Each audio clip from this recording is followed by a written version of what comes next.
أشهد أن لا إله إلا الله وأشهد أن محمدا رسول الله أشهد أن لا إله إلا الله وأشهد أن محمدا رسول الله tiada Tuhan selain Allah Nabi Muhammad Rasulullah Allah Alhamdulillah pujian bagi Allah Subhanallah Maha suci Allah, Allahu Akbar, Allah Maha besar, segala puji hanya bagi Allah. Bila dipuji kejayaan kita,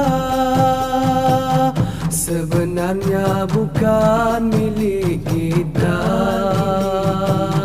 Oleh itu sedarlah sentiasa, semuanya dari Allah.